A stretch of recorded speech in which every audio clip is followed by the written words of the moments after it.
बात 28 मई 2008 की है। इसी दिन हमारा पड़ोसी मुल्क नेपाल गणतंत्र घोषित किया गया। इसी के साथ 240 साल से चली आ रही राजशाही का अंत हो गया और देश का लोकतांत्रिक तरीके से चलना शुरू हुआ। हालांकि लोकतांत्रिक व्यवस्था लागू होने के 13 साल बाद भी यहाँ राजनीतिक अस्थिरता का दौर जारी है।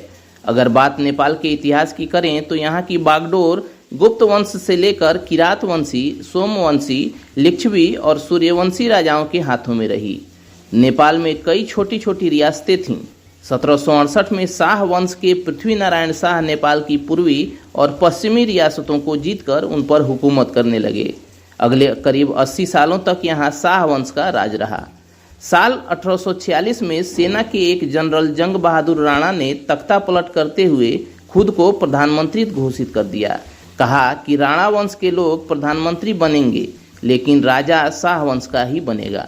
100 साल तक ये सिस्टम चला। फिर साल 1951 में शाह वंश ने राणा वंश को प्रधानमंत्री की कुर्सी से हटाते हुए पूरे सिस्टम पर अपना कब्जा कर लिया। यानी अब राजा और प्रधानमंत्री दोनों शाह वंश के बनने लगे।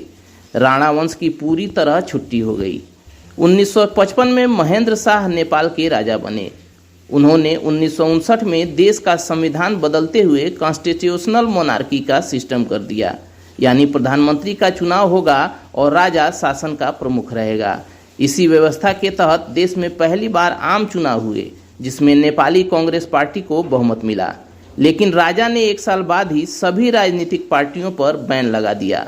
80 के दशक के मध्य में राजा के खिलाफ एक जन आंदोलन जोर पकड़ने लगा जिसकी अगुवाई नेपाली कांग्रेस पार्टी कर रही थी।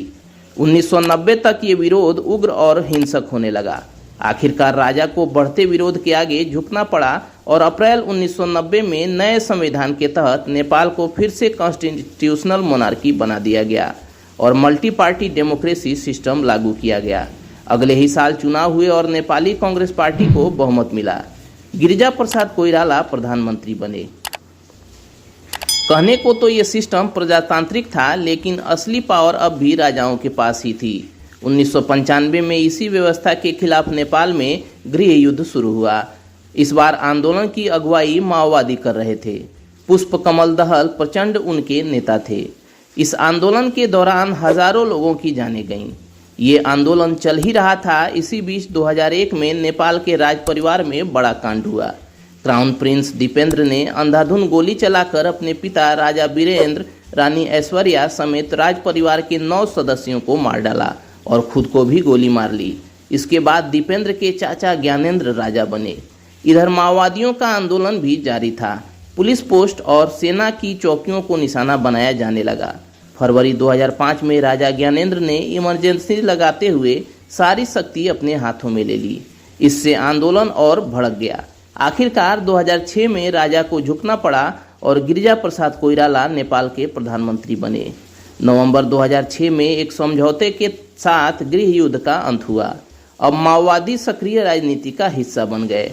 उन्होंने अप्रैल 2008 के आम चुनावों में हिस्सा लिया और जीते भी। 2008 में आज ही के दिन नेपाल में राजशाही का अंत हुआ। चुनावों के बाद प्रचंड नेपाल के नए प्रधानमंत्री बने। इसके बाद बनी संविधान सभा। 2017 में नया संविधान लागू होने के बाद हुए चुनाव में केपी शर्मा ओली यहाँ प्रधानमंत्री बने। नेपाल में लोकतंत्र आ तो गया था लेकिन पावर की बंदरबांट अभी भी जारी थी। देश राजशाही से निकलकर राजनीतिक अस्थिरता के दौर में चला गया। गठबंधन सरकारें बनने और गिरने लगीं। नया संविधान लागू होने के बाद इसमें स्थिरता आने की उम्मीद थी लेकिन ऐसा नहीं हो सका। अभी भी नेपाल में राजनीतिक उथल पुथल जारी है। इसी 22 मई को राष्ट्रपति ने वहां की संसद को भंग कर दिया। चलिए दोस्तों, क्वाराफ्लिक्स पर आज के इस वीडियो में इतना ही। जानकारी आप तक पहुंचती रहे उसके लिए आप हमारे यूट्यूब चैनल को सब्सक्राइब कर लें और फेसबुक पेज को लाइक कर लें।